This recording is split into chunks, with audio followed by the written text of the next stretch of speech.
into the weekend that will be. We've got a full roster of communications and conversation today. We're going to be touching base with the Penduran Awards 2025.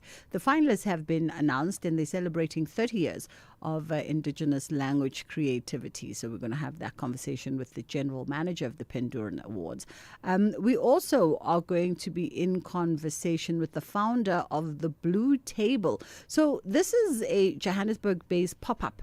It's a culinary studio that curates immersive experiences that blend food, art, and oral history. So they'll tell us a bit more about this one. That's coming up in this hour. And then I love an open studios weekend. I absolutely love an open studios weekend because I think it's a great way.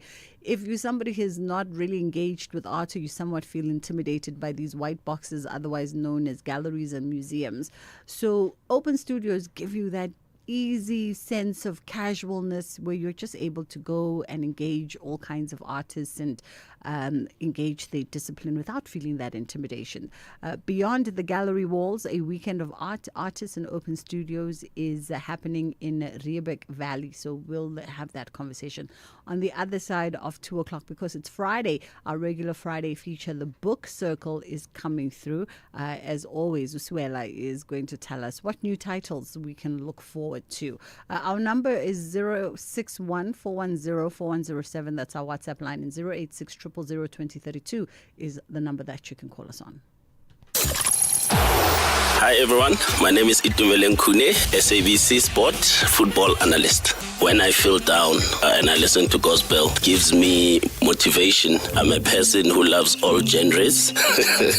If I was a chef, my favorite meal that I would prepare would be pap, cabbage, meaty bones, with a bit of acha on the side. My favorite language is Portuguese. Bom dia, como está? Estou bem. What I like about SABC Sport is they give you the platform and the permission to be yourself and speak any language.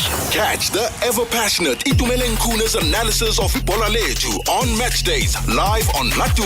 Proudly brought to you by SABC Sport. For the love of the game.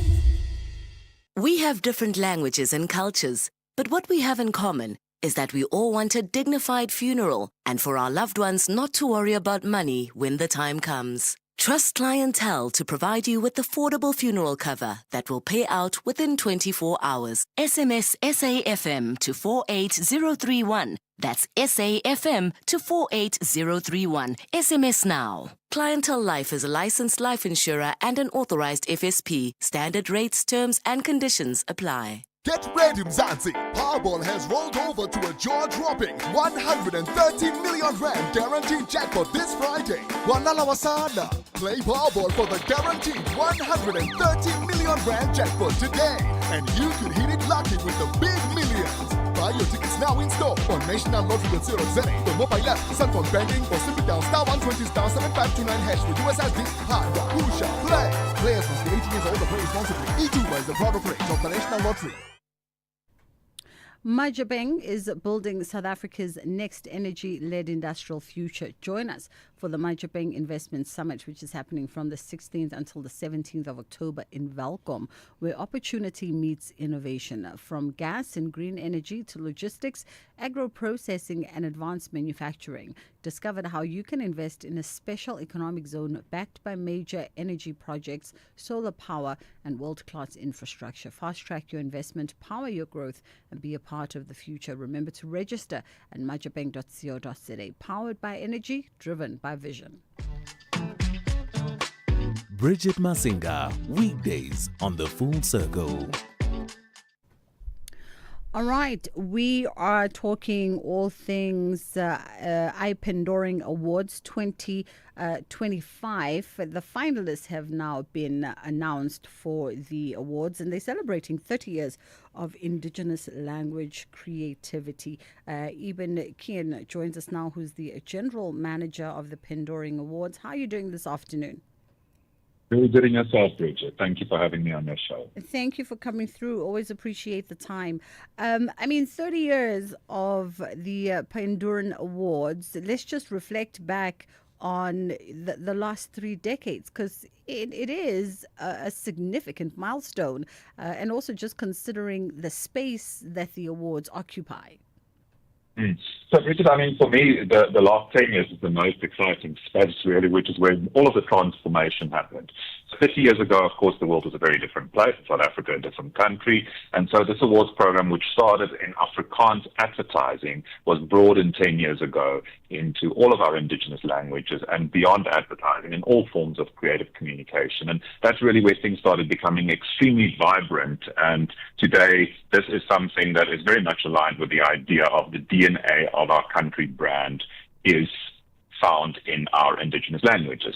If we all just become English, we lose a very exciting part of what it is that makes South Africa South Africa. And Penduran celebrates that through encouraging and growing creativity in indigenous languages. I didn't know that, even that the Penduring, I mean, I guess the name might suggest that the Penduring Awards were initially an Afrikaans language advertising award. Yes, so in 1995 when it started, that was the original founding idea. And then, as I said, 10 years ago, it became, a little bit before that, you could already enter in indigenous languages. But 10 years ago is really when everything became equal for all indigenous languages in the Penduring. And that is a very exciting landmark. Yeah. How was, by the way, just to, and I don't know at the time if you were already involved from any capacity, but I just like to also know the reception for changing the awards, because oftentimes people, the old guard, like things to stay the same. We've seen it happen with so many things where people are like, don't change it, don't evolve it. But clearly in this case, it worked out fabulously for the awards to become all-inclusive of indigenous languages. But was the reception welcoming from the advertising community and other creative communities at the time to really be fully and broadly inclusive? It's been really, we've had the support of the sector and the industry when that transformation happened, and also the support of the board. We saw that it doesn't make sense to support a project or to run a project any longer that will put one language in a special category. And so when we came with the idea to transform this, we had overwhelming support both from the board and the sector.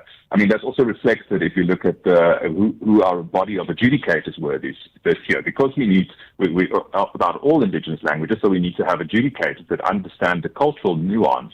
So it's a wonderful, almost United Nations of the South African advertising and publishing sector who form our adjudicating body every year. This year it was led by our jury president, Jabulani Sigege from Machine, who's been around the Pendurings for a very long time. He's a very well-recognized creative director, executive creative director, who was our jury president this year. And it's so delightful to see these adjudicators come together and explain the cultural nuance of specific works done to each other. It's a wonderful learning opportunity as well every year. This year, you had another record-breaking 11.6% increase in submissions. Now, that's really impressive. And this was across the board, from what I understand. Yes, both in the student and the professional category, we had an 11% increase on the number of entries. So, I mean, we're a small little NPC, or not-for-profit company. So for us, the entries is the thing that show the support of the sector. And the fact that we managed to get 11% increase in its 30th year was really, really great for us. I mean, what a growth trajectory that is. And what does that say? What does that say by way of maybe where creativity is moving in this country, and the respective players, from the advertisers and everyone else who sort of fills into the categories that the Pendurings represent? Well, it says that people are more excited about creating work in indigenous languages, which we're very excited about, because it's quite difficult. If you work in an agency, it's hard to get your client to understand that they can reach people's hearts better by creating work in indigenous languages and not everything in English. So that's kind of the first step. So the bar is very high for getting the work done, and getting a client to commission that work. And we see like big brands like Spotify doing campaigns in isiZulu, which is very exciting. I mean, it's hard for agencies to convince international brands to do work using vernacular. And at the same time, there's also a beautiful growth in the children's books that get entered. We see some of the same series coming back every year, and that's one of the most important things. We believe that mother tongue education in those early formative years is so important, and so it's very exciting to see the number of children's book being entered into the Penguin Awards. Now, even you've just mentioned something very interesting, that it's a difficult task for agencies to convince brands to do work in indigenous languages. That's very interesting, considering the diversity of language and culture in a country like South Africa, and I guess other territories as well.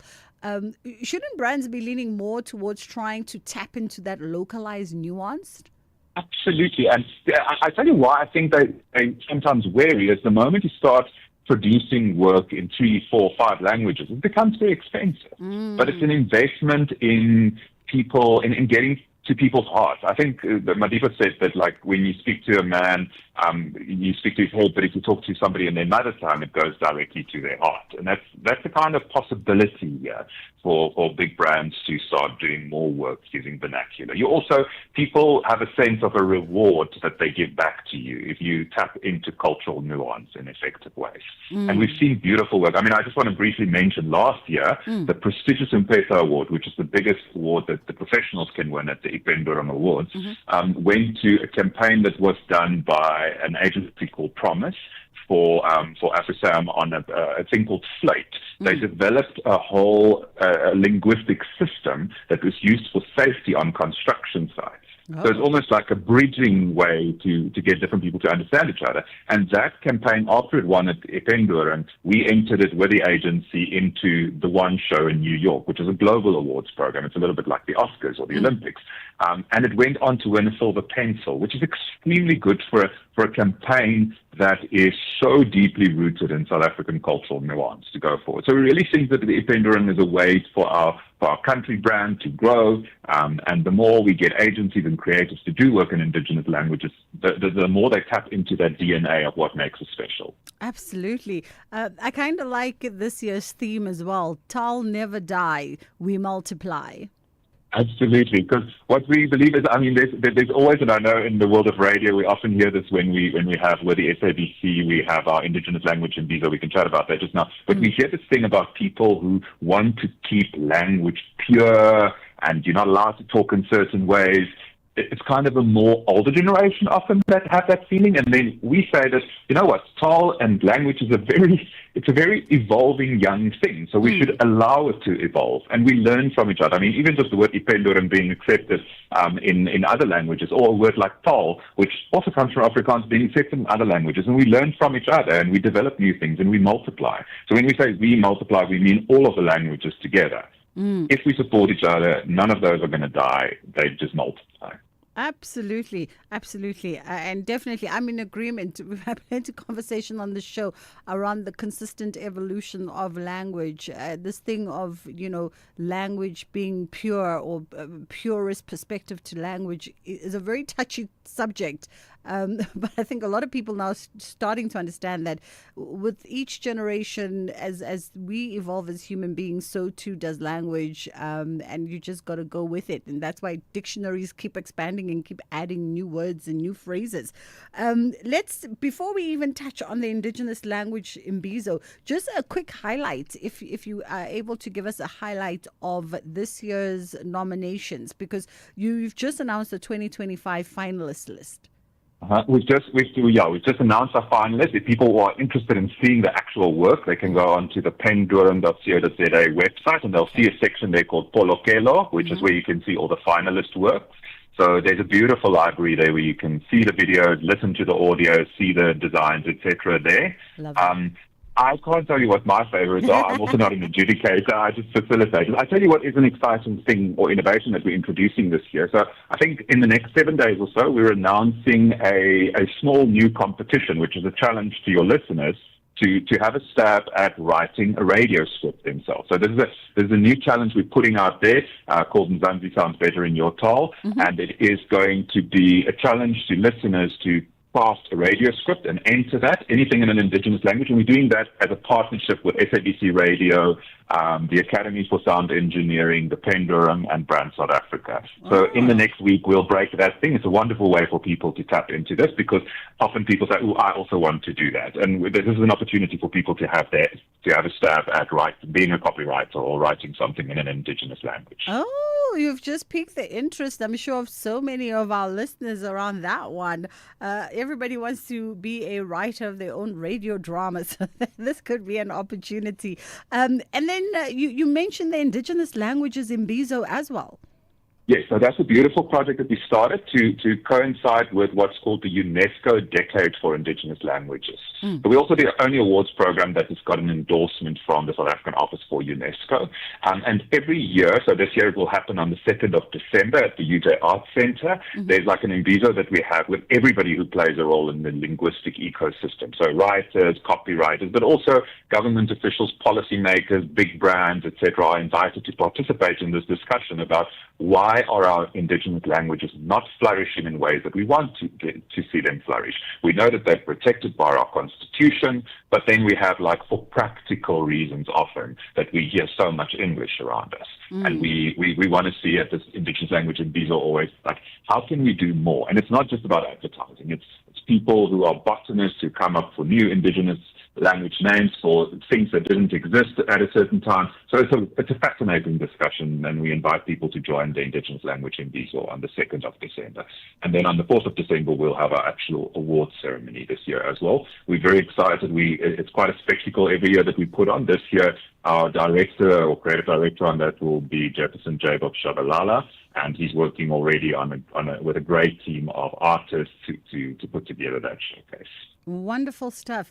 As always, a pleasure, and I thank you so much for the time. That was Eben Kian, General Manager of the Penduring Awards, just having that conversation around Indigenous language creativity. 30 years of this particular awards this year. And of course, the 2025 finalists are up. You can go to penduring.co.za to learn more about that. And perhaps closer to the time even, we will touch back and double back on that conversation around the Mzansi Sounds Better in Your Tal, a partnership that they have with SABC Radio as well as Brand SA. Right now, you could be just, sitting at home, getting creative, gathering your idea to see what you could write by way of some short drama to enter into that competition. It's fast approaching 1:30. In fact, in just a matter of a minute, it's going to be exactly 1:30. We're going to be in conversation after the headlines around the Blue Table pop-up. And this is a Joburg-based culinary studio that curates experiences that blend food, art, and oral history. Thank you, Bridget. On the news headlines, crime intelligence boss Dumisani Khumalo will not appear before the Madlanga Commission of Inquiry when it resumes its hearings on Monday. The evidence leaders, however, will apply for the hearings to be conducted in a closed session. And businessman KT Molefe has won his appeal, and the High Court in Johannesburg has granted him bail of 400,000 rand. He was arrested for his alleged involvement in the 2023 murder of Opa Sefuka, commonly known as DJ Somebody. And National Police Commissioner Fani Masamula has not given a clear response to a question on whether Police Minister Senzo Mchunu should be arrested or not. Several top police officials, including Mchunu, have been implicated in protecting criminal cartels in Gauteng. A full update follows at the top of the hour. Bridget Masinga is streaming live now on Facebook, YouTube, and X at SAFM Radio. You are listening to The Full Circle. Is it me, or does it seem like Parliament is a little bit empty namhlanje? Like the parliamentarians on that committee decided they've had 3 long days, and now they're little taking Friday off. Because even in the morning it was looking very, very empty, and now even looking very... the chair even made note of the MK MPs taking the front row seats. They were filling the front row seats today. Anyway, yes, that is still going on live on SABC if you want to catch that on channel 405. We are still keeping the rolling coverage on that live sitting with Fani Masamula. at the ad hoc committee in Parliament. Madlanga is resuming again on Monday, I see. We'll get an update because it seems like it's resuming again on Monday without Intelligence Head Lieutenant General Dumisani Khumalo. So we'll get an update as to why, but we'll get that on Monday when we do our Madlanga touch base update. Right now, though, we are catching up with Trayvon Musa, who is the founder of the Blue Table and their Johannesburg-based pop-up culinary studio. He's going to tell us all about it. How are you doing this afternoon, Trayvon? I'm very good, Bridget. Friday is, thank God it's Friday. Yeah, I think the MPs feel the same. I think so. No, but I think they were like, hey, we've been going from 9 o'clock until midnight on this thing. It's still a Friday off. And you know, Friday is an important day to all South Africans, right? It is? A very important day. I mean, this is the day we say, let the head down, bring the wine out, let's do the whiskey, and let's talk.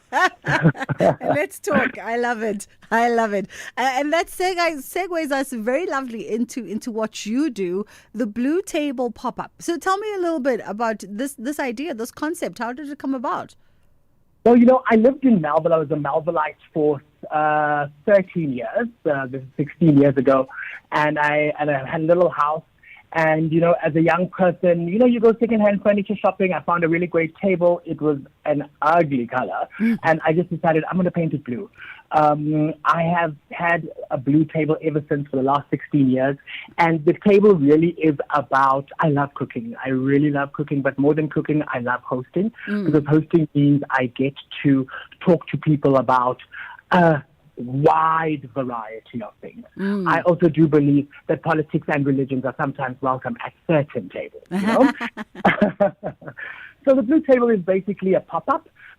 We are really rooted in the idea of unpacking what memories or stories hold that can sort of paint out. The one that we're doing right now, 7 Colors, is about trying to see what does the Sunday plate mean within a South African heritage context. I asked 7 of what I think are some of Joburg's most creative women in various disciplines to share a recipe and a story with me. And we created a beautiful feast. It's not just a feast of food, it is a feast of memory that basically holds South African heritage as an idea. Very interesting. All right, so we gather around the Blue Table.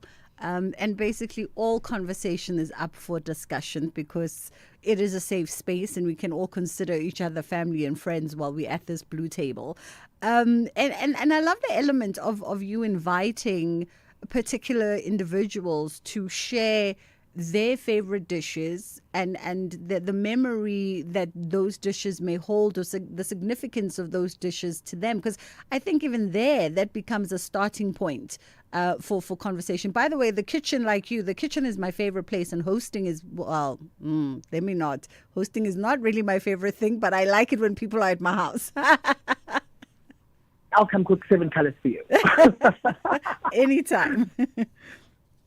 So basically, what we're doing with the table is from the 25th and the 26th of October. It's 30 seats a day, so it's super intimate. And I wanted to keep it that way because I wanted to allow conversation to flow. I like the idea that you can meet a stranger at a table, have a really intense conversation, and then become best friends. That's happened to 3 of my really good friends. And so I like this idea that we can form relationships and bonds over food, story, and memory. And so what the Blue Table does is provide the story. We unpack the story. Every single plate is a story. I'm featuring some beautiful women. I'm really excited to have Pumzile Sitole, the daughter of the late Dora Sitole, speak about her mum and the trailblazing work she did, not only in media, but across food and culinary stories. She really said that township food is culinary food. And that's an exceptional story that we want to unearth as well. Another really phenomenal person I'm excited to be working with is Carla Fonseca Mujata, who's a film director. She just recently had her feature film show at Kinnico. And what she shared with us is a family-old tradition of a Mozambican redfish curry in a way that I personally never tasted it.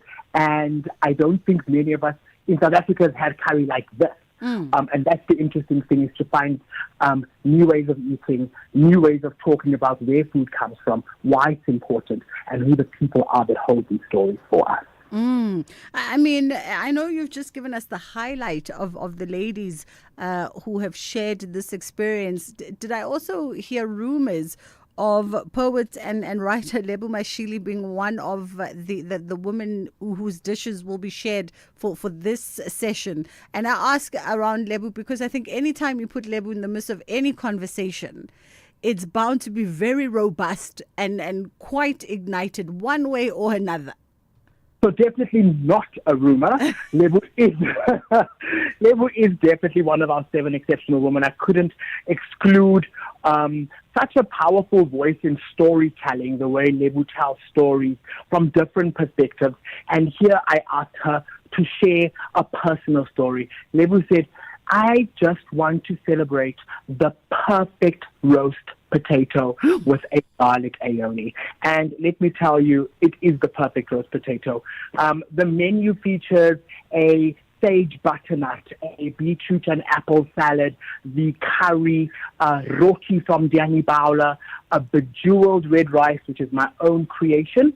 And then for dessert, I am going to, I think, upset some people and make other people happy, because I'm going to take the traditional Cape Malay koesister, and I'm going to reinvent it within a modern context that I feel elevates the tradition of koesister, which is such a colored family tradition. Let's see what the conversation holds. Listen, already I'm like, my lips were salivating, my mouth is salivating at the corners. If you're watching us streaming, you probably saw my facial expression, because you hit all of my touch points right there, including the koesister. But I'm notoriously known, when I used to shoot for productions in Cape Town, that I would advance my request, please, for a koesister. And the one thing I realized is that they're not readily available in Cape Town to be bought at a store, because everybody knows how to make them. Everybody's auntie and Danny knows how to make them. So they don't sell them. If you don't have the colored connection somewhere in the community, you're not going to get it. You're not going to get it like that. No. I think that's the tradition of the koesister. For me, the koesister holds Sunday close, because I'm from El Dorado Park, and I lived in a flat with my grandparents. And there was a lady every week, Sumaya, would come every Sunday just before we would leave for church at 8:30. She would be there at 7:45, and every week my grandfather would buy 12 koesisters. It is something that holds deep memory to me. I almost feel that the work of this storytelling for me is an archiving of my family heritage, the contributors' family heritage, and the many other contributors we'll be having on a month-to-month basis for our summer series, which ends at the end of March. I want us to hold the conversation there, Trayvon, and see if maybe we can't somehow teleport me the menu during the break. Let's take a quick break, and then we'll be right back. For the best marine migration, you go to KZN. For the best hiking trails, you go to the Drakensberg. For the best flower show, you go to Namakwaland. And for the best in investments, go to Nedbank. Earn up to 10.47% interest with the Nedbank Electronic Optimum Plus account. For better returns, open an Electronic Optimum Plus account today. See money differently. Nedbank. We're a licensed FSP and registered credit provider. T's and C's apply. Join us Tuesday at 6 on Afternoon Express as we join entertainer and DJ Luke McPherson to chat about what comes next after his 30th birthday. Musical artist Baby Days joins us in studio to catch us up on all the latest. We look back on Mani Libok's journey to becoming a professional rugby player. Raul de Mornay and Malco Bay finally tied the knot, and Afternoon Express was invited to the wedding. That's Tuesday evening at 6 with repeats on Sunday mornings at 8:30 only on S3.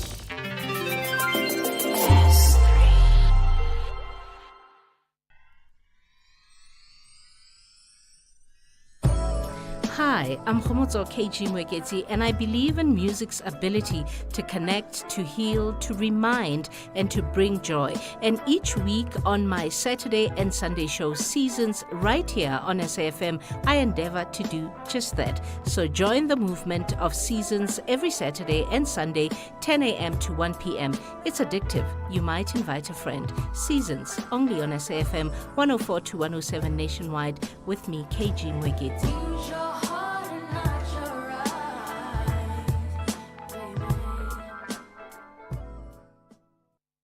SAFM music, crafted to make you feel real good.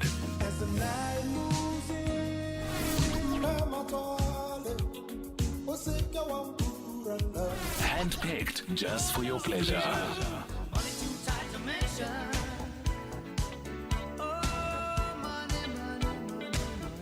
Classics sounding so good, only on SAFM.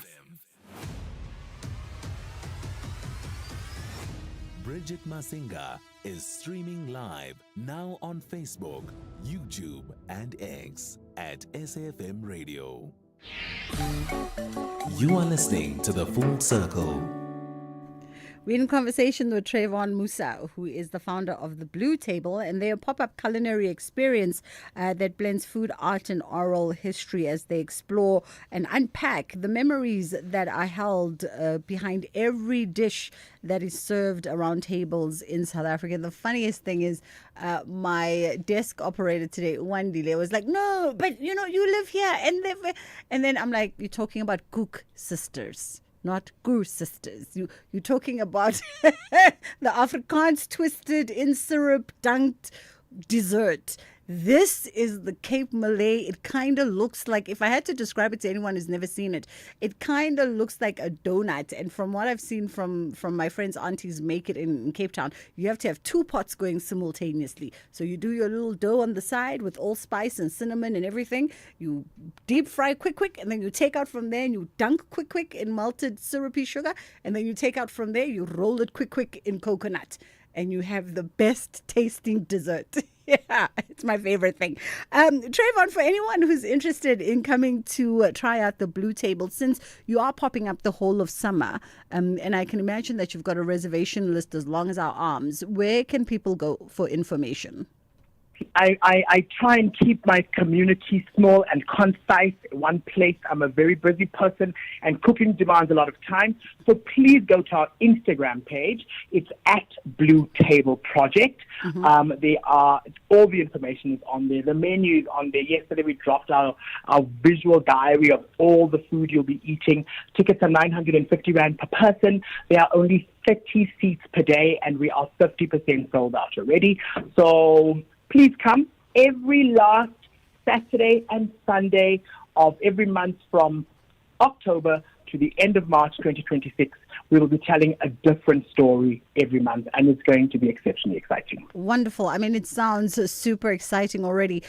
We wish you the very best of luck. I know you want this to be a space where new friendships are formed and new people, and you got to come being open for new experiences, new people, new things. I'm just the kind of person who likes to roll with my crowd. So I think we will book out all 30 seats and come, all of us all at once, to experience everything. And you just have to forgive us. I will be sending you a cook sister on Monday, okay? Fabulous. Trayvon, thank you for the time. That was Trayvon Musa. You can find them on Instagram at Blue Table Project is where you can go to see all the wonderfulness that they are doing. It's 1:45. We're going to catch up with another creative, the co-owner and co-project manager of Solo Studios. And we're having a conversation beyond the gallery walls. It's a weekend of art, artists, and open studios in the Riebeck. Is it Riebeck or Riebeck Valley? Ashley Stone joins me now. How are you, Ashley? I'm great. How are you? Thanks for having me on. And it's Riebeck Valley. Riebeck Valley. Lovely. Yes. I'm good. Thank you so much. Thank you for the time. We appreciate it.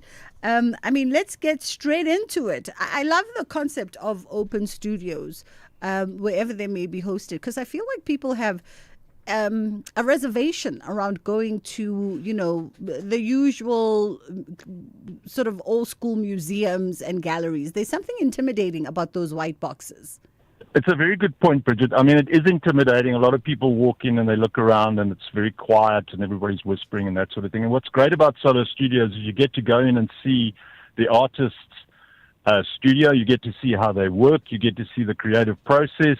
And you get to talk to them and try and understand exactly what it is that possessed them to create the pieces of work that they do. So it's a very, I think, intimate and personal experience. And we have over 60 artists that are showing their works. So, I mean, it's everything from, oil on canvas to ceramics to potters. There's really a wide range of activities, including, the art of food and the art of wine. And everything that you've just said, it speaks to the novice collector or the enthusiast, the person who has a curiosity because they listen to the Full Circle, but they don't kind of know where to begin. Is this a good place to begin at Solo Studios?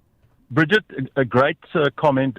It is, and I'll tell you why, because you don't have to have a whole lot of money to come in and, be expected to buy a big expensive piece. You can if you want, but I mean, there's a lot of pieces from artists that are extremely affordable, something that if you really appreciate, you want to begin a collection of sorts, whether it's ceramics or paintings or whatever, you have the opportunity at Solo Studios to buy your starter piece or just add to your collection. So there's art literally for everybody's pocket. And even if you just want to come in and have a look on one of those 3 days or for the 3 days to see, how do I want to start my collection? There's some great talks. Strauss & Company are talking. And I just think it's a wonderful experience no matter what level your art interest is, whether it's collecting or just really wanting to understand art. Absolutely. I want us actually to just take a quick pause here for the ad break so it doesn't rudely interrupt us, and then we'll come back on the other side and continue our conversation. Spring is in the air, meaning it's almost time for the 10th SA Garden Day on Sunday, the 12th of October. Celebrate the day with a garden party, lunch under the trees, or cake at a community garden, and invite your friends, family, or neighbors to enjoy your garden with you. Visit gardenday.co.za for inspiration and share pictures of your celebration on social media with #GardenDaySA. SA Garden Day, Sunday, the 12th of October. Fellow taxpayers, make tax matters a #1 priority by submitting your personal income tax return by the 20th of October 2025 deadline. Once your tax return is submitted, you'll receive a notice of assessment stipulating if there's any tax-assessed debt due to SARS or not. Should you owe, it's crucial to settle tax obligations on time to avoid any penalties or interest charges. SARS, at your service. SAFM's award-winning drama department presents to you the radio drama series Skyline. Press that to cockpit medical emergency now. Cabin crew to your stations. Where the skies promise adventure, but behind the cabin doors, untold secrets are found. He's signing off on cheap parts they installed like it's nothing. Catch the radio drama series every Saturday at 9 p.m. on SAFM, leading the conversations that move us.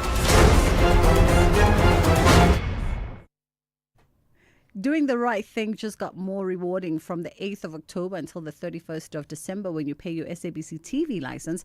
We'll say thank you with a 50 Rand grocery voucher and more. It's our way of celebrating you for helping us to keep local stories and talent alive. Pay, wait for your SMS and follow the instructions to claim your reward. Make sure your contact details are up to date so we can send your prize straight to you. TV licenses, pay yours and make a difference. Bridget Masinga, weekdays on the Full Circle. My producers just pulled up some images, actually, of Riebeck West. And we all thought, well, didn't we choose the wrong place to be living? Clearly, we should all be in Riebeck. So. Yeah. Wonderful, wonderful place it looks like. And tell me this, by the way, is Riebeck West just Riebeck Valley in general, a place that is centered around creativity, around art, or did it make for an interesting location for other reasons.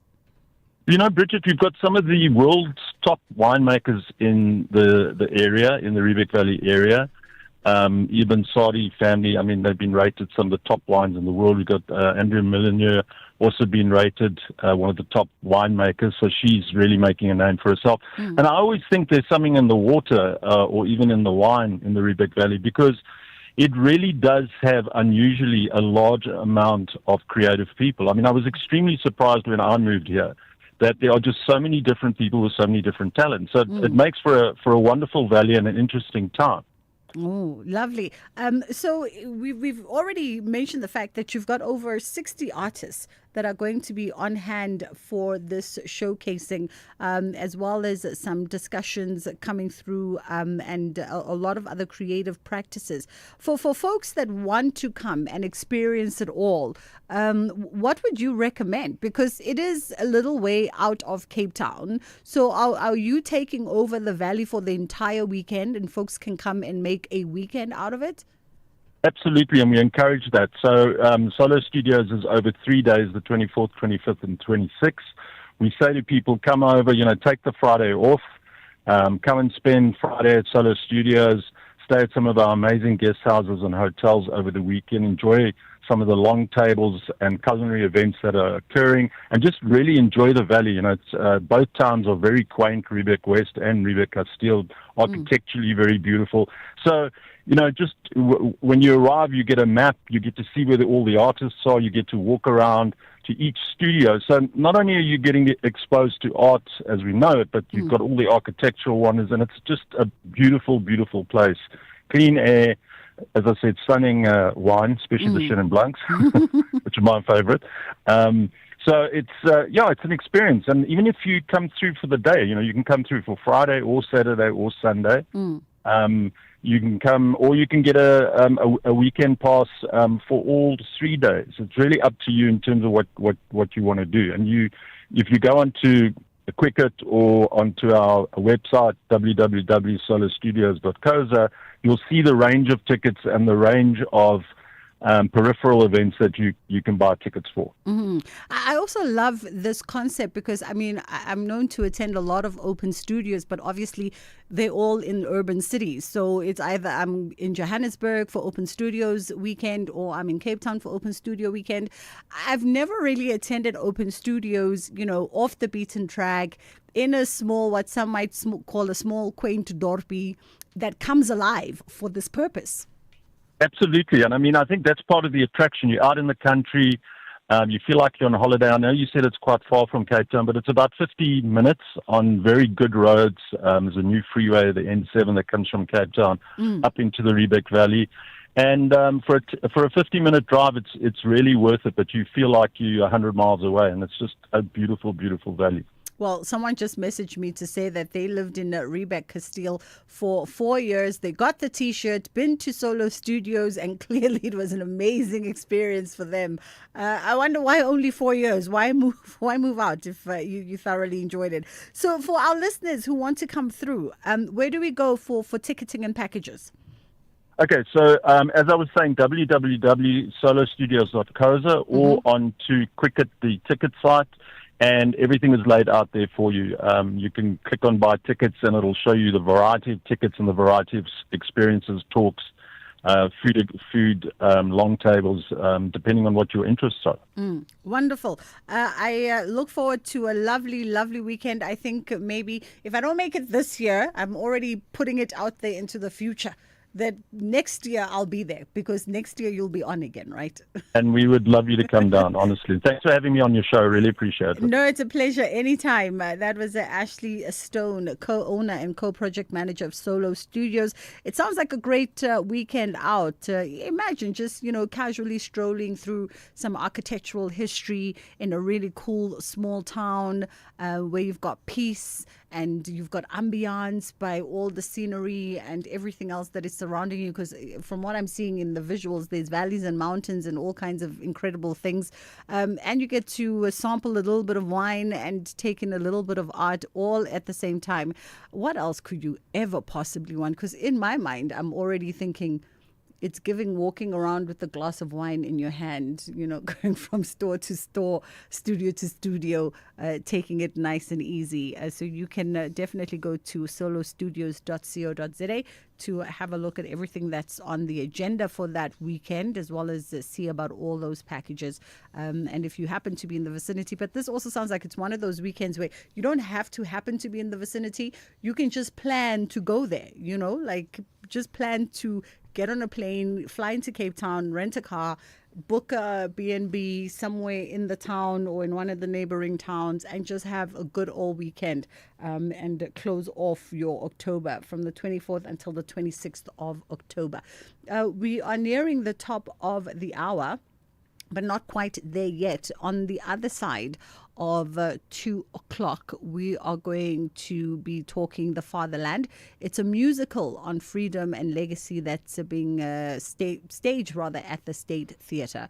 So we're going to be chatting to one of the leads from that production. And then because it's Friday, as per usual on Fridays, we catch up with Siwela Langeni, who is the co-owner of Book Circle Capital. They're just down the road here from us. And we're looking at some new book titles that we can be adding onto our summer list. And we love talking to Siwela because her titles are always very relevant and current to everything that's happening in the country. So by the way, if you want to double back to some of the lists that she shared with us thus far, you can just go into our podcast every single Friday. She's been here for the last couple of months now. So every single Friday she gives an interesting read list, whether you're looking for non-fictional, whether you're looking for fiction. She's got you covered on all bases. And a lot of the non-fiction stuff is actually stuff that's rooted in what is currently playing out on the political landscape in the country. So you can definitely go see who's published what and what is available to add to that list. Let's take a quick ad break pause here, and then we will get into the top of the hour news at 2 o'clock with Uondela before we come back on the other side. Bridget Masinga is streaming live now on Facebook, YouTube, and X at SAFM Radio. SAFM's award-winning drama department presents to you the radio drama series Skyline. Press that to cockpit medical emergency now. Cabin crew to your stations. Where the skies promise adventure, but behind the cabin doors, untold secrets are found. He's signing off on cheap pads they installed like it's nothing. Catch the radio drama series every Saturday at 9 p.m. on SAFM, leading the conversations that move us. These are the weekend shows on SAFM. Music of Africa with Shailan Dikumana. The Weekend View with Bongiwe Zwane. The Jet Set Breakfast with Michelle Constant. Seasons with Khomotso KG Mwekezi. The Soundtrack of Your Life with Ernest Pillay. Weekend Soundowner Classics with Kutlwano Masote. Spotlight with Zai Khan. The Weekend with John Kherika. Shifting Your Lens with Bertha Charuma. This is SAFM. It's fast approaching 2 o'clock, so we're going to dip into the top of the hour news with Ondela Mbana.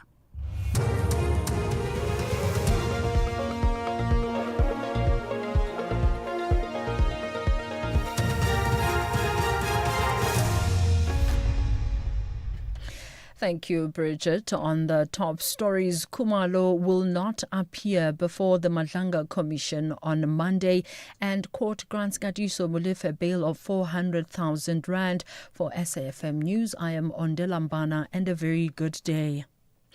Crime intelligence boss Dumisani Khumalo will not appear before the Madlanga Commission of Inquiry when it resumes its hearings on Monday. The evidence leaders, however, will apply for the hearings to be conducted in a closed session. The commission is probing allegations of criminality, political interference and corruption in the justice system. The commission spokesperson is Jeremy Michaels. Due to the nature of the evidence to be presented when the hearings resume, the evidence leaders will apply for the hearings to be conducted in camera, meaning that the hearings will be held in a closed session at which members of the public and the media will not be allowed. If the Commission grants the application, the hearings will then proceed in camera until further notice. We must clarify that Lieutenant General Dumisani Khumalo, the SAPS Head of Crime Intelligence, will not testify during this period.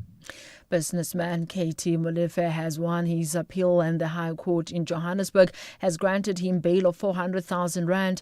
He was arrested for his alleged involvement in the 2023 murder of Opa Sefuka, commonly known as DJ Somebody. In August, the Alexandra Magistrates Court denied Molefe bail, saying he'd failed to present exceptional circumstances to justify his release.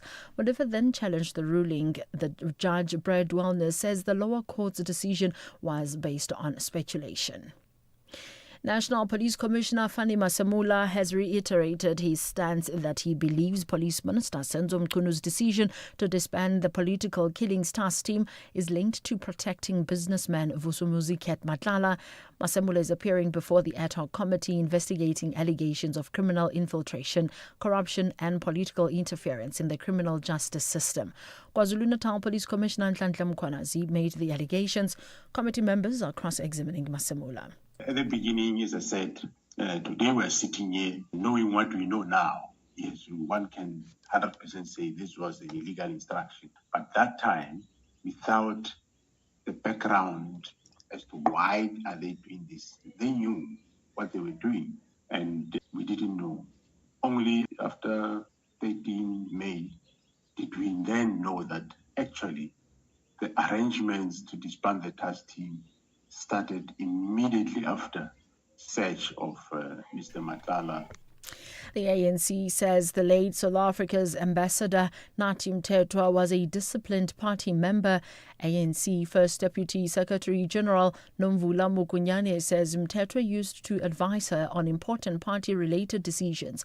Mukunyane was speaking at a memorial service that the International Relations Department hosted in Pretoria. Comrade Nathi understood the discipline of struggle.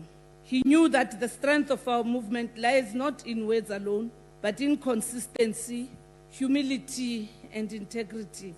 From his youth in the liberation struggle to his final years in the public service, he embodied the NC's finest traditions: service before self, loyalty without arrogance.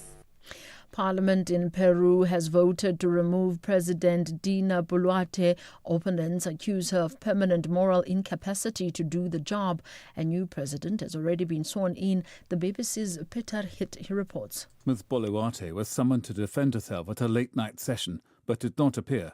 So proceedings moved rapidly, and she was out of a job a short time later. She'd become president in December 2022, when the man she was vice president to was ousted and arrested after he attempted to dissolve Congress. But she became deeply unpopular, with accusations of personal enrichment and cracking down on protest. Accusations that she took 2 weeks off to get a nose job didn't help. Recapping the top story, crime intelligence boss Dumisani Khumalo will not appear before the Madlanga Commission of Inquiry when it resumes its hearings on Monday. I am Onde Lambana for SAFM News, headlines at 2:30. I don't love waking up before the sunrise. I don't love wearing a school uniform. But I do love learning. I do love saving my mom money on transport and uniforms while I still get a good education. I do love UCT Online High School because I do love my future. Apply online before 28 November. Channel your inner feel good on Expresso this October, from big global moments like the G20 summit to how it all plays out right here at home. We are keeping it real this Mental Health Awareness Month with conversations that lift and inspire. And of course, all the good stuff that you love: delicious food, fashion trends, and everything in between. Wake up with the Feel Good Breakfast Show, Expresso, weekdays 6 to 9 a.m. on S3.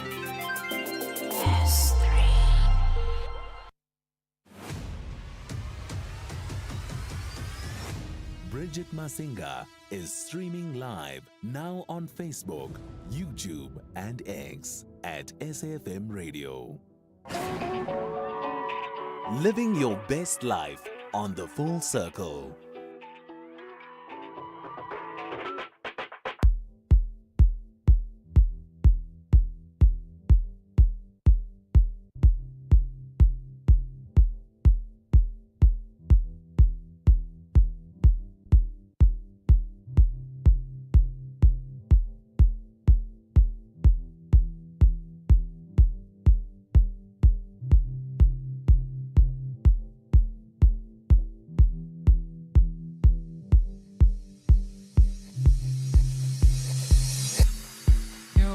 sways in parabol emotions. Right on time with the latest club incantation. We live for the weekend, working up the courage. We pray away, pray away, pray away the pain of not being in alignment with our dreams. Bet your life, go on, be alive. Ain't nobody living out here. Be someone who's living out here.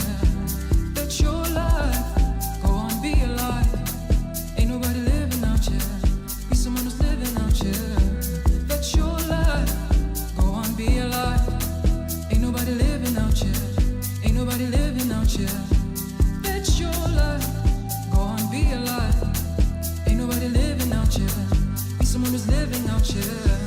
Bet your life, go on, be alive. Ain't nobody living out here. Be someone who's living out here. Bet your life, go on, be alive. Ain't nobody living out here. Be someone who's living out here. Oh well, well, well, well, well, well. All is well, well, well, well, well, well. All is well, well, well, well, well, well.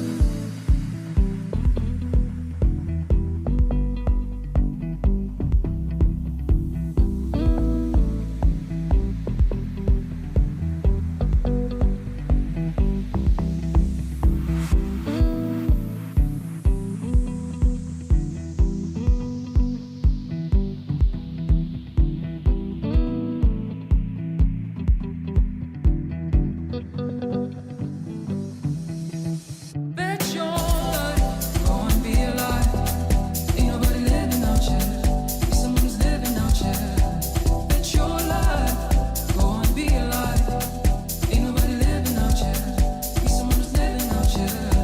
Bet your life, go and be alive. Ain't nobody living out here. Be someone who's living out here. Bet your life, go and be alive. Ain't nobody living out here. Be someone who's living out here.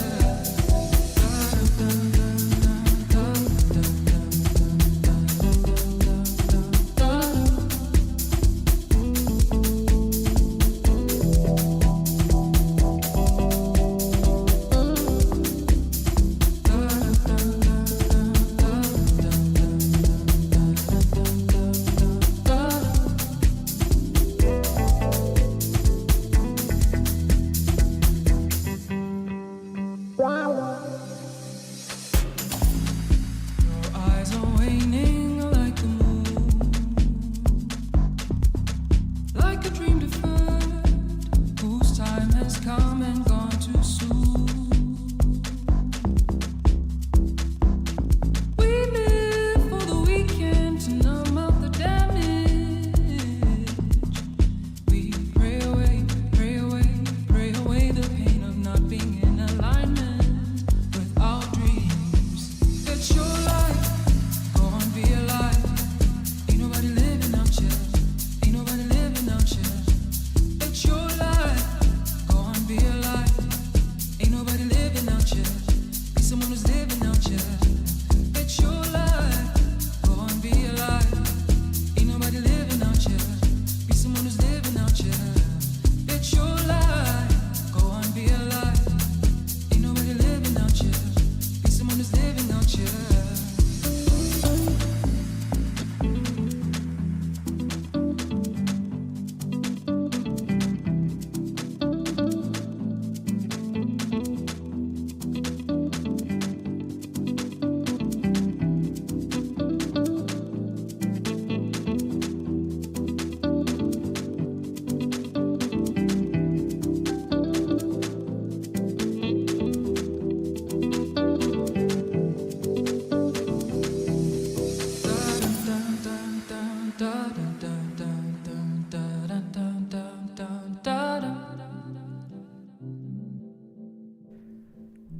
She's one of my favorite singer-songwriters, right there in the top 5.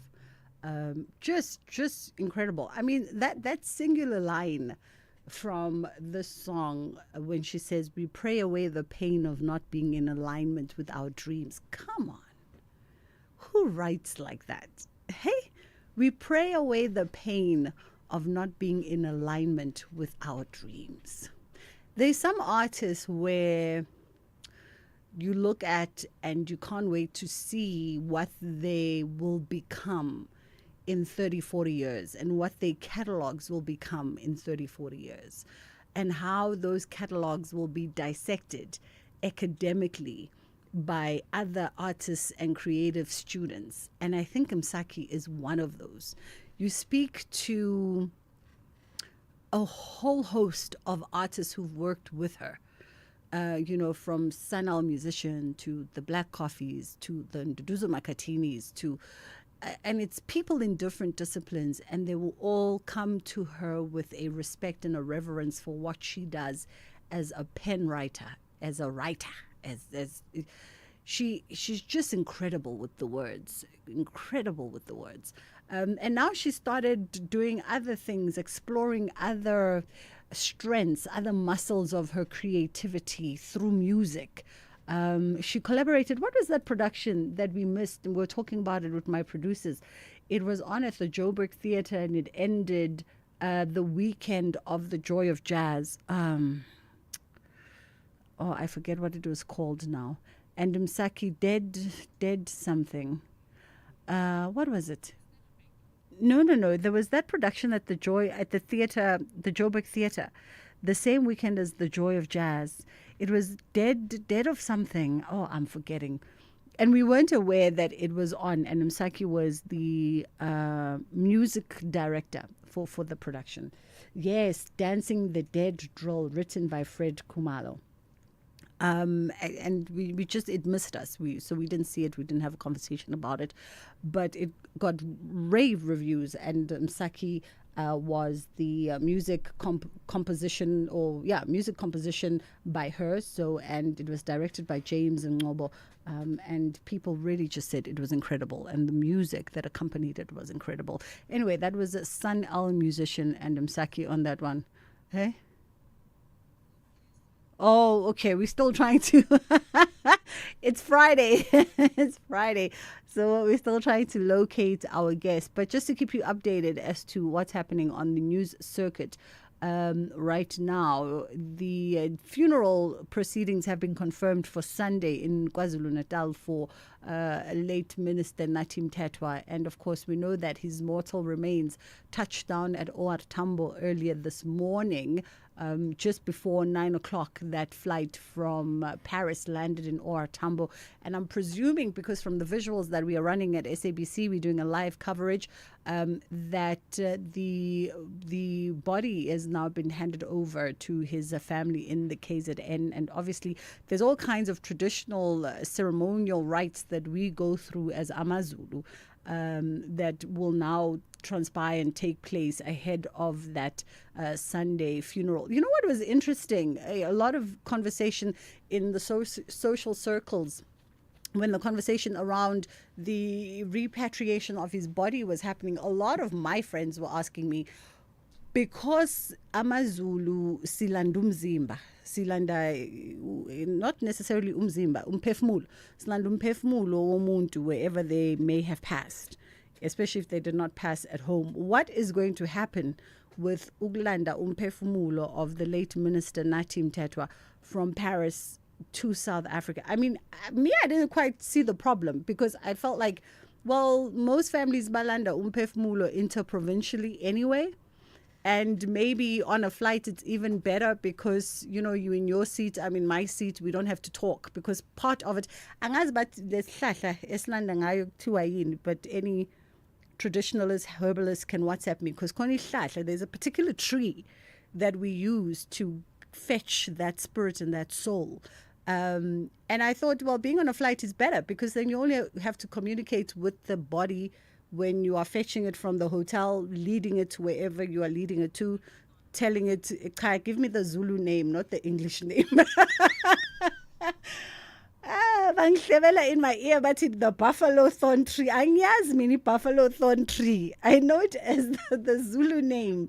So I know the Zulus are going to tell me. So I thought it was easier because you get on a plane and then you don't talk to anybody, because the point is for you not to talk to anybody. Maulandum Pefmulo. You don't talk to anybody until you arrive at OR Tambo, and you have to cross. And obviously he's a minister, so he's not going to be crossing the way that we are crossing. Isithini? Yo isiZulu sami masesifunda. Masidlale ama voice notes of what it is. Rather, let's find the voice note of what it is, because then the Zulus are going to come at me for pronouncing it wrong. Umhlahlankosi, that is the tree. Umhlahlankosi. It seems like everyone is saying the same thing, so yes, I'm going to go with that, with Umhlahlankosi. Not what? Buffalo Tonton? I don't know what she said, buffalo and tonton. So anyway, so I thought it would be easier to fetch the spirit that way. Versus I've had, and a lot of Zulus, we've had to take my granny from Joburg to Mpumalanga. And it was daunting for my aunt and my mom, who did that journey, from that drive from here to there, because you literally have to be silent and not say anything along the way. But yes, we've got a listener who is going to pronounce it for us properly. Do you have that voice note? I mean, we've got so many. I think they're just trying to figure out which one to use at the moment. Let's see. Hi, Bridget. Yeah, in our culture, this thing is happening. You have to come back with his soul, and you put in the right place there by the home grave. But the answer that you are looking for, but umlahlankosi lelo hlahla lelo, umlahlankosi. Thanks, unatsimbanjo mkambatsini in Pietermaritzburg. Aha, umlahlankosi.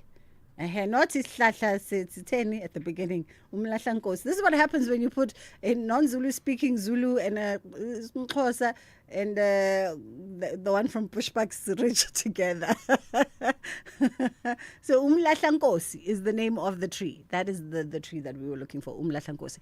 And also people were saying that the cool thing about the French is because they believe so much in tradition and culture that they would not take offense to any of these traditional and cultural rites happening in Paris, because Bona as a society themselves have their own sort of French traditions that they follow, and they have a respect for other people's cultures and traditions. And so it would be easier for his family to be able to do particular things in Paris that they needed to do before coming back with that body. It is 20 past 2 o'clock. Those visuals, by the way, are on SABC if you want to see what's happening there regarding the late Minister Natim Tetwa. Let's take a quick pause. Hi, my name is Kutlwana Masote, your host of Weekend Sundowner Classics, every Saturday and Sunday afternoon between the hours of 4 and 7 p.m. exclusively on SAFM.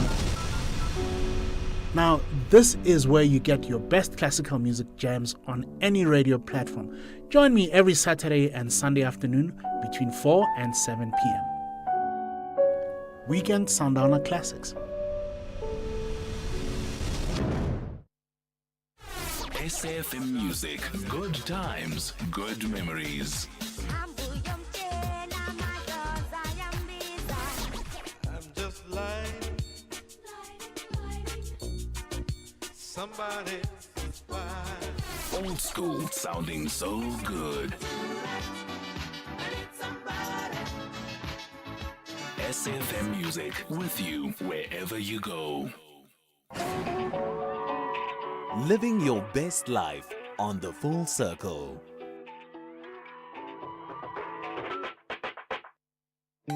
Bridget Masinga on SAFM.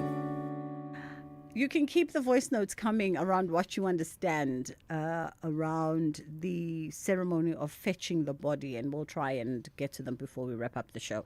Ntsika Nxanga is joining us now, one of the leads in the production Fatherland that is being staged at the State Theatre. How are you doing this afternoon? How are you? Oh my goodness, thank you so much for having me. I'm doing great. How are you? I'm great. It has been forever. A lot of people obviously know Unsika as a singer-songwriter and founding members there of The Soil. But now, here you are flexing your muscle as an actor on stage. How did this come about? So I was doing my own tour, place called Ngoma, and it started in Pretoria, in State Theatre. And the audience said the director, Brao Prasad, did the show, writing the music called The Land. We want to be a part of it. I thought it was just conversations, you know, when you get off stage and people just congratulate and also tell can I pause you here for a second? My producer is just going to try and see about maybe switching the line, but I think it's probably because I'm assuming you're at the theater, but the reception is. Oh, okay. Let's see. Let's try now. You back with us? Yes, I am. Oh, okay, much better. Much better. Okay, yes. Okay. I actually moved. I was in my changing room. Now I'm a bit outside. Yes. Lovely. Yes. Lovely. So yeah, as I was saying, I was doing my own theatre show called A Place Called Ngoma. Incidentally, I was doing it at State Theatre. And after I performed, Brao Prasad, who is the director of this show that I'm now doing, The Fatherland, he told me that he's writing it. It's a beautiful musical, and he would like for me to be a part of it. And I thought, it's one of those, Brao is just saying it. But little did I know he was really, really serious. Fast forward to today, we are literally a few days away from opening, and it's an amazing story. Oh, wonderful. And I mean, how has it been being on stage for something that is not necessarily something that you've conceptualized and that you are in control of? Yes, actually, that's when I realized that I don't just say that I'm a student of the art just for show. I really, really live that phenomenon. So when I was entrusted into the stage where there is an already existing music director, because when I do theater work, I am the music director, but now there is a music director, there is a director in place, there's a story written already, music exists. All I need to do is then tell that story. I then realize that, my goodness, I'm such a sponge, and there's brilliant actors around me. I feed off of them. I seek notes, they give me notes, I come back, I run my lines, and people are just blown away, and I'm like, this is really, really beautiful. Life has a way of placing me exactly where you need to be.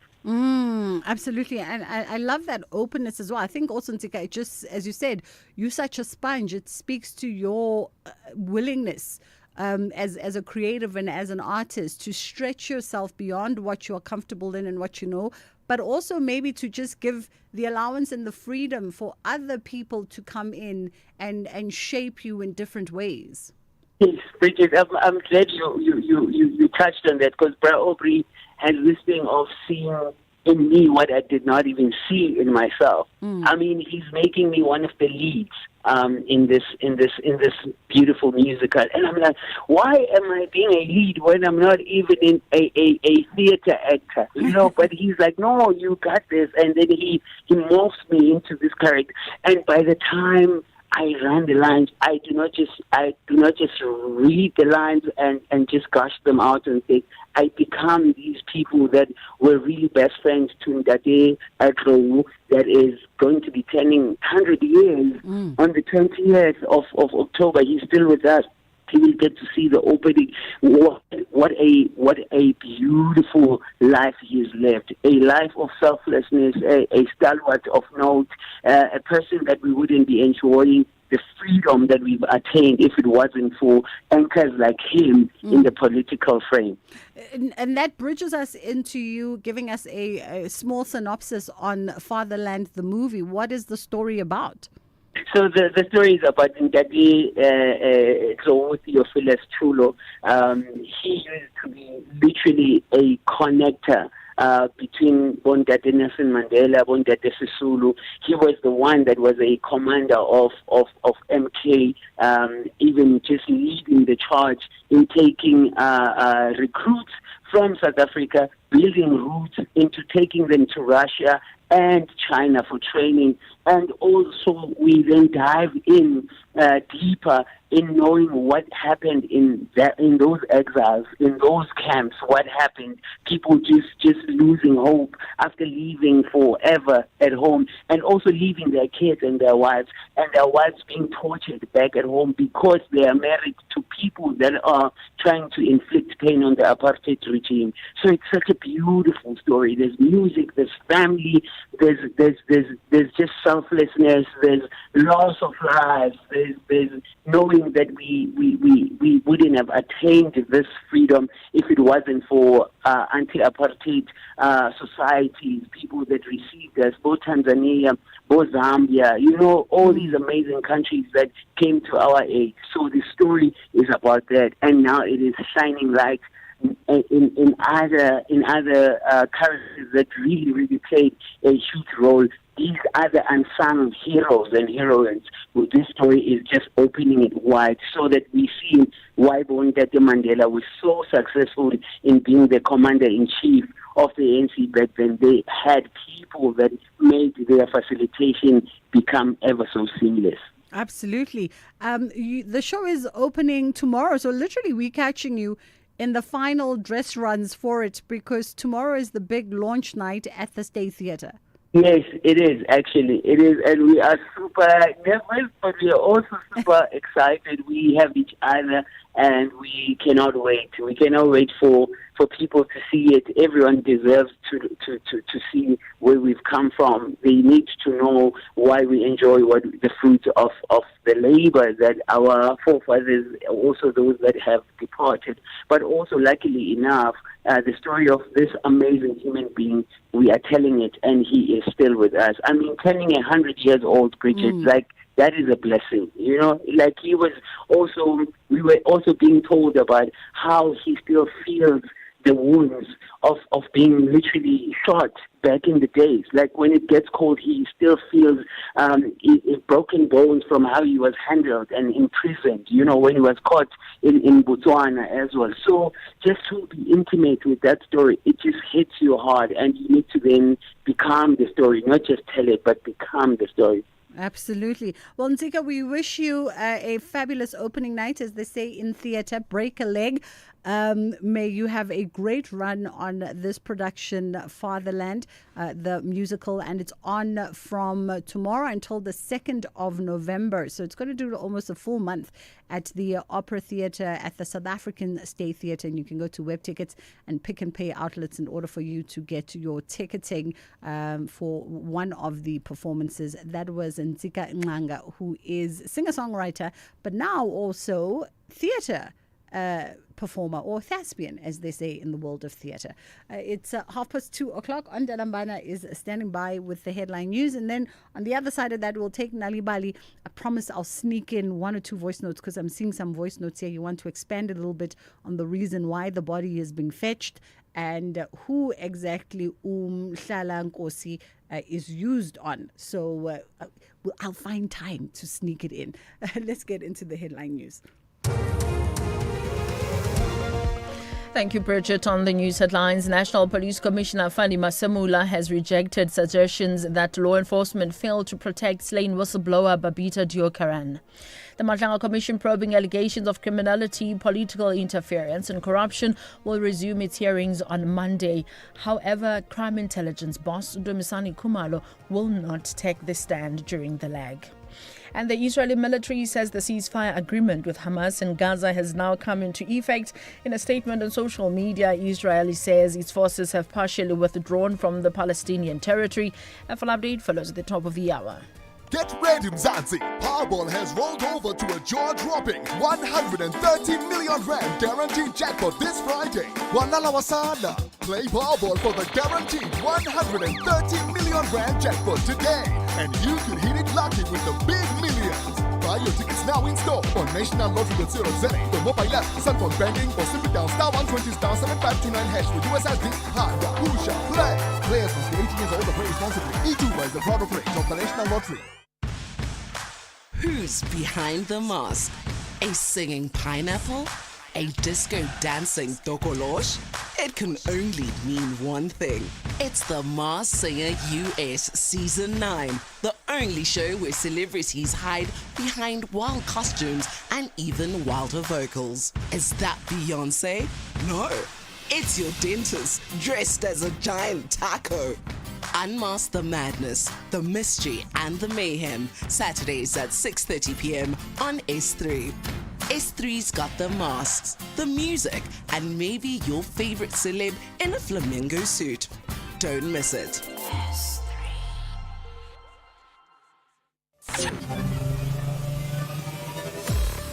Hi, I'm Zycard. Catch me every Saturday from 7 to 9 p.m. on Spotlight as we bring you blow-by-blow sporting action, news. That Spotlight every Saturday. You don't want to miss it.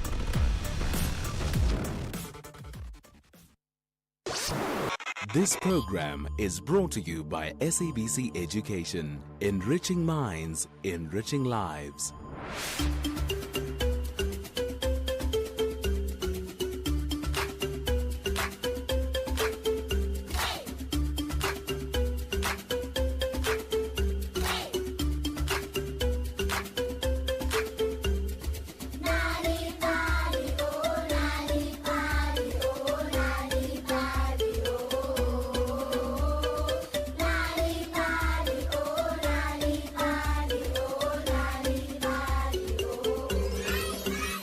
Hello, friends, and welcome to Nali Bali. Who loves sweets? They are colorful, tasty, and oh so yummy. But did you know that eating too many sweets can be bad for your teeth and your health? That's why it's important to enjoy them in moderation and take care of our bodies. There's a time for treats and a time for healthy food, and learning to balance both is important. Today's story is all about sweets, making good choices, and keeping our smiles bright. Today's story is called A Sweet Surprise, written by Fuzile Mvubu. But before we listen to today's story, let's all get up and dance!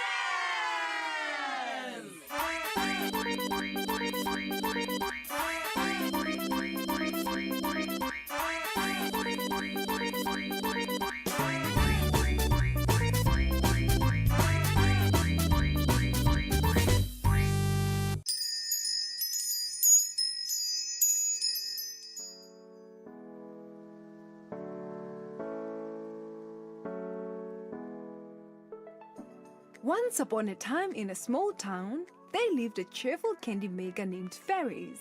Ferris was known everywhere for the delicious sweets he made. His sweet shop was filled with jars of brightly colored sweets, chocolate fountains, and toffee apples that glisten in the sunlight. The children of the town loved Ferris and his shop. They often crowded around the windows to watch him make the delicious treats.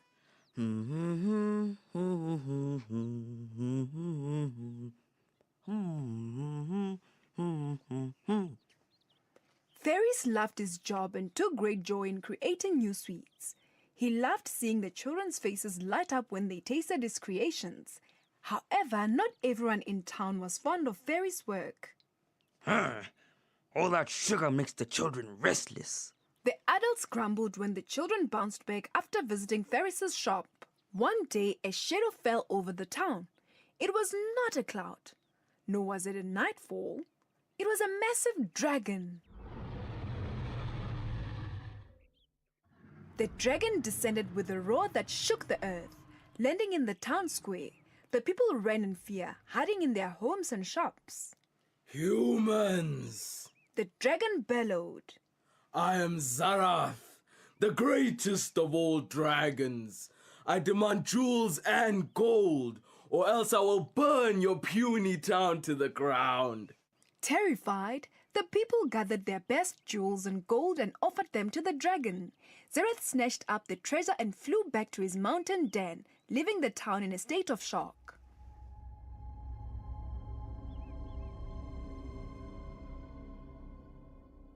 But this was not the end.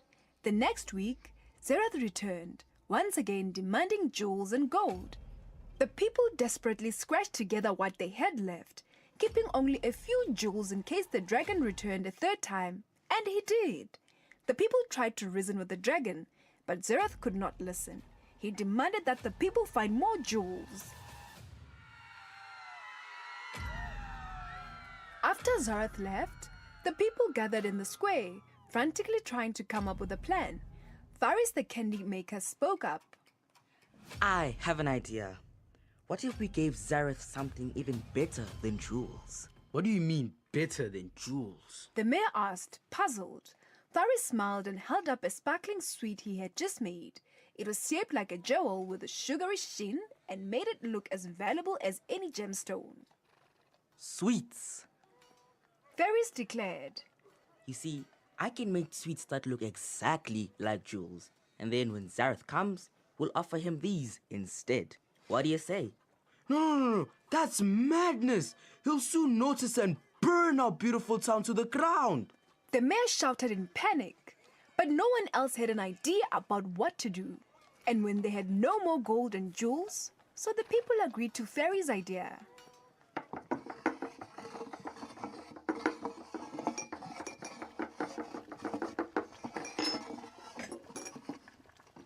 Faris worked day and night, creating sweets that looked like rubies, emeralds, sapphires, and diamonds.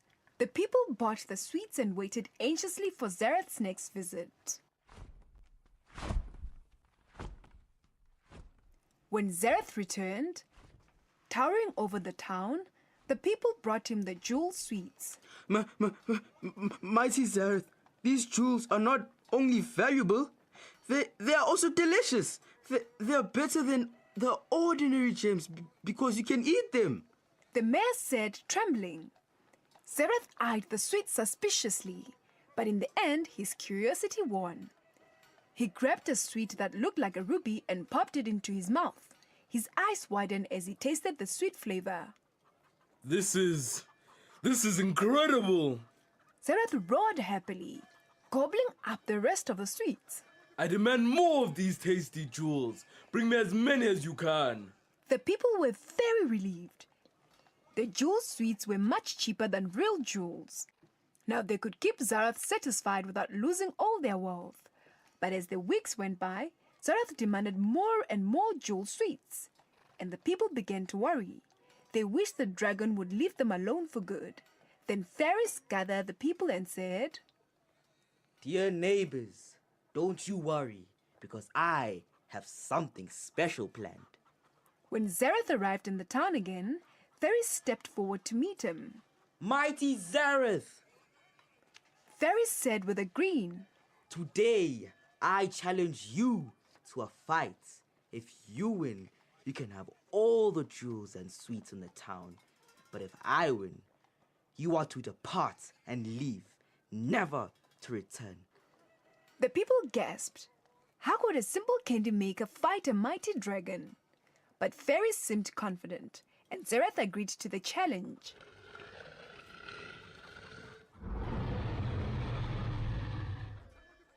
The dragon reared back, ready to bite Faris in half.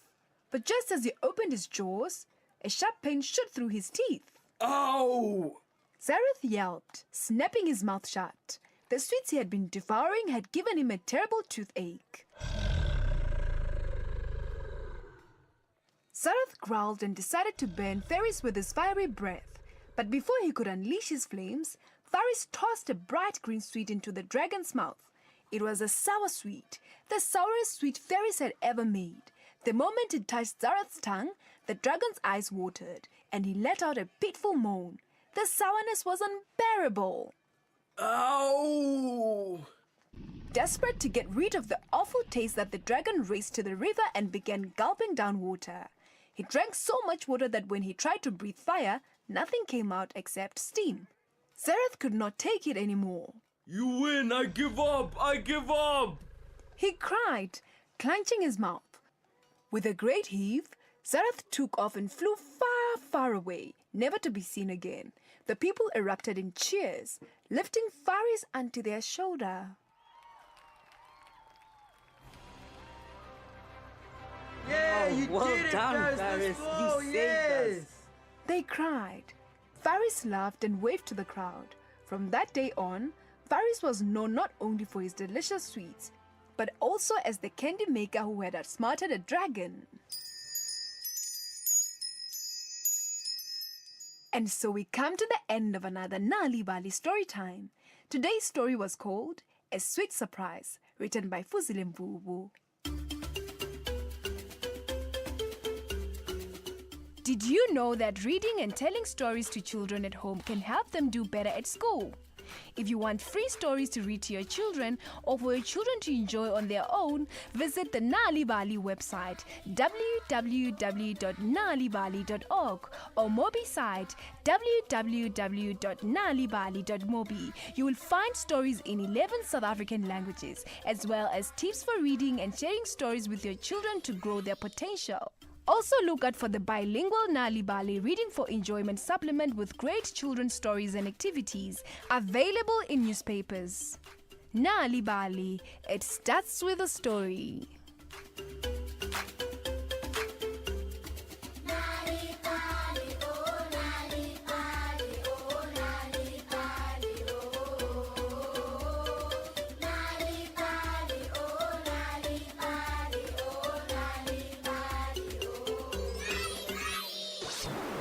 This program was brought to you by SABC Education, enriching minds, enriching lives.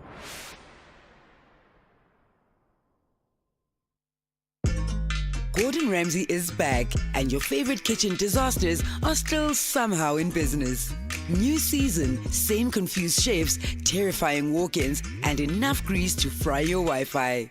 Watch as Gordon tries to fix the unfixable with nothing but sheer rage, British sarcasm, and an iron stomach. Kitchen Nightmares Season 8, Wednesdays at 6 p.m. on S3. Come for the food, stay for the emotional damage.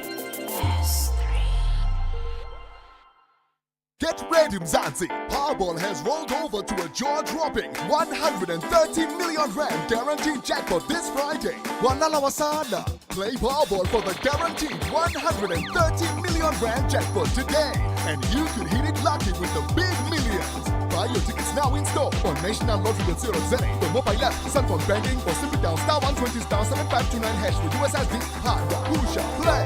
Players must be 18 years old or play responsibly. E2 is the proud operator of the National Lottery. This October month, SAFM joins the world in breast cancer awareness. We bring you conversations that highlight the importance of early detection, survivor stories that inspire hope, and expert advice that could save lives. Together, let's spread awareness and support the fight against breast cancer. SAFM, leading the conversations that move us. Of your life with Ernest Pillay.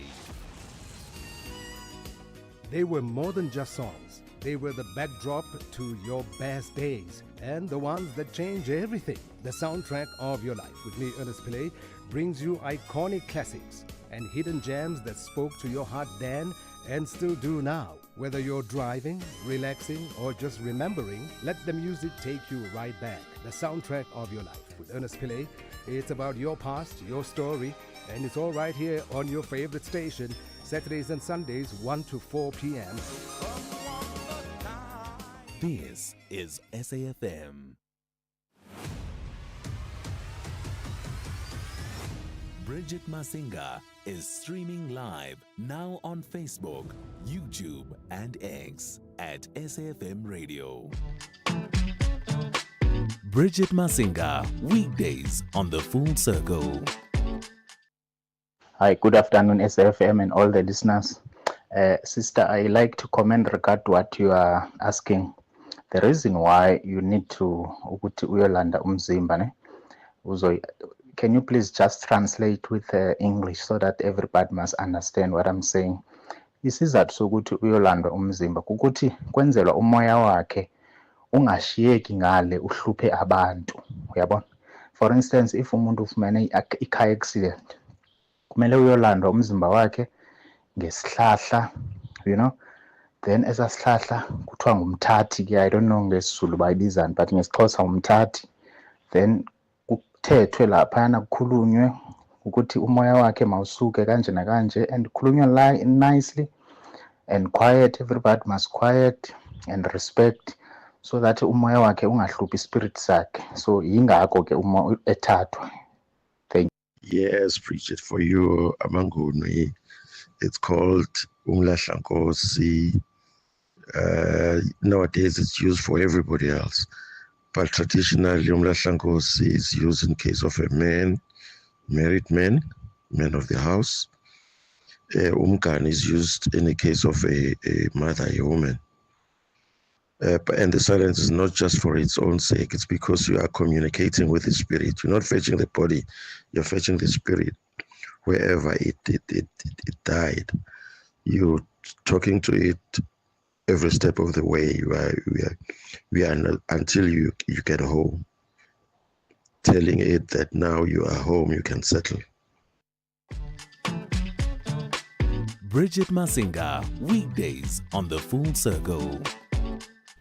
Okay, I like the fact that our listener, the isiXhosa speaking gentleman, explained it in isiXhosa, and then kwangena ubaba ngesiZulu and explained it in English so everyone can understand. So now I don't have to explain it at all. I just have homework that I have to go ask my Xhosa friends, Uti, why didn't they not know about this situation? Because we attended a Zulu funeral 2 weekends ago and they seemed lost about the concept of going ukuyolanda umphefumulo womuntu enjani. Nami, I thought it was something that you didn't do in amaXhosa, but clearly it's something that you'll do. But maybe amaXhosa at Cape Town have different things than amaXhosa says lalini. Don't come for me, it's Friday. Siyancokola nje. Siwela Langeni, co-owner of Book Circle Capital, joins us now. We're looking at new titles to look out for as we add to our summer list. How are you doing, Siwela? I'm good, thanks. And you, Bridget? I'm good. Thank you very much. Okay, let's get into it. Yes, today's selection is slightly on the academic side, but still, interesting stories to know. So the Night Watchman, Essays on Portraiture and the Black Male Figure in Colonial South Africa is by Professor Hlonipha Mokoena. She's the current director at WISA, which is Wits Institute for Social and Economic Research. So the book, drawing on archive and rich, colonial photography, she explores how images of African policemen and night watchmen in colonial South Africa challenge the traditional narratives of oppression, revealing how the uniform and portraiture transformed the black male figure into this, aesthetic subject of worthy of admiration. So the book has a couple of pictures that were sourced and that were sourced in archives all over the world, especially in the UK, focusing on these African men who were called, and the Zulu is Nongai. Just showing them in a different light. Usually in these colonial books, we see, men still dressed in African attire, or a subject of war, all those things. But then she wanted to start to do a different research, just showing African men as a functionary of a settler power. So it's various essays that shifts the debates about how the body moved in history, placed in uniform, how the male subjects were then admired by even the colonizers. They took pictures of them a lot. They were included in their newspapers. There were caricatures about them.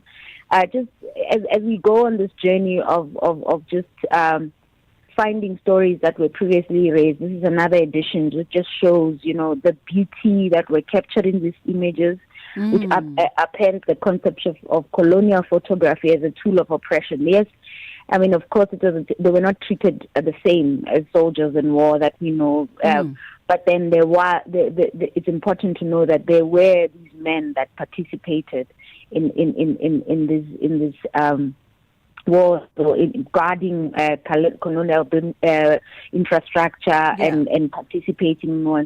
So I think it's for history buffs, for people who enjoy, peeling back the layers of time. This one is definitely worth a read. I definitely even think, not even just for a history buff, but for families that are consciously trying to build an archive of Black history, particularly Black South African history. This would be an interesting addition to the family library. Yes, absolutely, absolutely. Especially with those images. I had the pleasure of serving with her on the panel of nonfiction for the Sunday Times award. So she got to tell us a bit of, what drove her in this and her family history. She was curious. There was this uniform around the house and everybody was curious about it, and knowing that, there's a as you say, a great grandparent that then was part of this a group of men that participated in this, and then that triggered her. I mean, it took her 11 years to put this book together. So definitely something that we should each, as you say, have in our library just to show where we come from. Absolutely. The second book on the list today is Burning Down the House, a feminist appraisal of space. Yes, this was also interesting. So you actually... The title doesn't give you a lot. Yeah. You have to then do a lot of reading. So this is also an academic book, and they're actually launching it on the 17th, which is next week Friday at UJ. So there's contributors there, Mbali Mazbuko, Shakila Ismail, Sharif Lowe, Ijoma Chidi Opara, and Stella Falyun are the contributors. Also, it's a contribution, it's essays with intergenerational exchanges around space. The issue of home, the issue of where, it's seen as something, a place more intimate, but then these writers are saying, these spaces it's critiquing the spaces where men dominate the public world of power and politics while women are confined to this private sphere of home. So now they're trying to say home can often be as a place of safety, security, and intimacy, but home can be a deeply gendered space, as historically perpetuated. Could be place of unpaid labor, it's in the home where women traditionally perform the bulk of the work, or also domestic violence, as we know in South Africa, a lot of it happens in the home. So they just try and show different, women's experiences of space and home, and feminist appraisal looking at, of course, the woman's experience of it, and based on race, class, and social categories, showing how then different women experience home, in what home means for them. And is it maybe for you and me, because maybe slightly, younger, maybe things are different, maybe more agency, I don't know. Home is purely just a place of rest. But then some women, home has other layers, and which is what this book explores. Absolutely. The last book on the list, also an interesting book, especially, I guess, for collectors of all things artistic and maybe those who collect jazz and blues. This is lovely to add to your archive. Absolutely. And this is not a new book. So the other two are definitely new, like within a couple of weeks. This is not a new book, but it was launched, I think, it's done by Dr. Nokuthula Mazibugom Simang. So she did it as part of a fellow in Pretoria, University of Pretoria, and she studied Umam Doli Ratebe as her subject.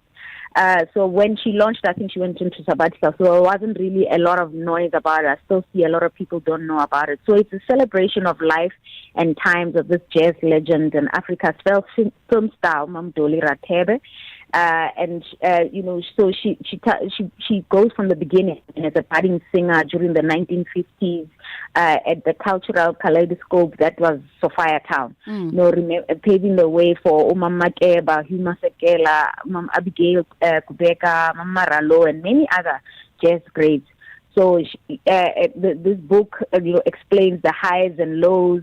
It's actually part of the long list, I think, for the Sunday Times Prize last year. So I got to read it, where also explaining, celebration of Black life, Black beauty. I mean, she made the drum cover then, Black humanity through her film, her music. Even though apartheid, sought to erase this creativity and achievement because we were profiled, only with one certain lens. With this book, she defied that. She refused to be silenced. Dorothy Masuku, dazzling and authentic in their delivery and recording our humanity at the time. Those that were not overtly political, but we knew what they were trying to do. We knew they were trying to challenge the status quo around how black people at the time exactly were profiled. Absolutely. Just a little brag moment for me, as you mentioned that she made the drum cover at the time, and it was that 1955 drum cover. She was photographed at Durban Beach by photographer Bob Gusani. I hope I'm pronouncing his name correct. He was one of the drum boys back then. And I remember coming across one or two from that drum cover series featuring Mam Dolly. The other was Mom Miriam, and I forget the third. And one of my greatest moments in art acquisition is acquiring that Dolly Ratebe drum print, which I just, hopefully one day I can have all the drum prints.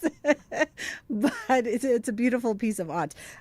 So now I'm going to add the book. I'm going to add the book so that I can start a series on Mam Dolly Ratebe in my house, Queen of African Jazz, Blues, and Mbaqanga. That is the book. Siwela, as always, we appreciate your time and you taking out the necessary time before our conversations to give us a short list of books that we need to be adding to our read list. That was Siwela Langeni, co-owner of Book Circle Capital. We got 3 minutes, so technically I've got a minute. Do we have a voice note? I mean, we've got so many. Good day to SFM listeners. It's called Umelahlankosi, Buffalo Thorn Tree, or Ziziphus mucronata, if you're a naturalist. Vivicus ecrunatus. Did I hear that correct, Angas? And then we had another name here from my operator, my streaming operator. Konja Ute, what was the other name that the tree is known under? Umphafa. Okay, that was the other one, Umphafa. I saw a message coming through, I think in Venda Nabo, in Shivenda, they've got their own version of this tree. Clearly, we need to do a conversation one day just talking about some of these shared, custom rights or stuff. We've got one more voice note? Okay. Good afternoon, Bridget, to you and to your FM listeners. Yebo siyancokola kodwa ke on behalf of amaXhosa akutsolo. Tina, we know that very well. We talk with the body from apho isuka khona until ide beyofika enkundleni ekhaya. From Thembinkosi Ngoma on behalf of amaXhosa akutsolo. Nathi Thembinkosi Ngoma, Nathi as AmaZulu, we talk with the body from wherever we are fetching the spirit from up until it gets inside the house. We siyasho ukuthi siyamakelana. Soma kancane mase siyahamba futhi siqhube ngendlela mase sihamba futhi siyasho ukuthi siqhuba ngendlela futhi sibheke la sibheke khona. I mean, I'm a youngin in my family. I've never had to do it, so please don't correct me in how you speak to the actual spirit.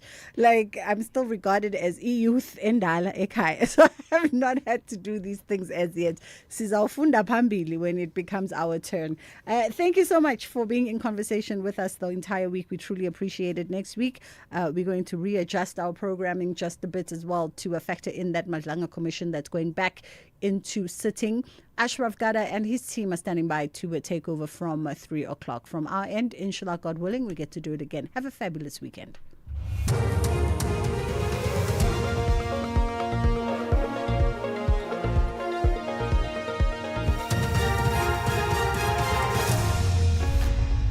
Thank you, Bridget, and the team on the top stories. Masimula speaks on the protection of whistleblowers, and Israel and Hamas reach an agreement for SAFM News. I'm Ondelambana, and a very good afternoon.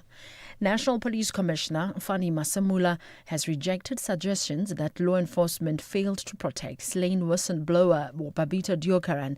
She was gunned down in 2021 after exposing alleged tender corruption at Tembisa Hospital, east of Johannesburg. At the time, Deokaran was serving as acting chief financial officer in the Gauteng Health Department. Her killing sparked calls for the stronger protection of whistleblowers. Masamula is appearing before Parliament's ad hoc committee, which is probing allegations of criminal infiltration, corruption, and political interference in the justice system. He says crime intelligence was in the way that Deokaran was a whistleblower until her assassination. Well, no, I don't believe I failed. The intelligence, they are doing their work, but of course the intelligence would not know what a whistleblower is going to say. From our side,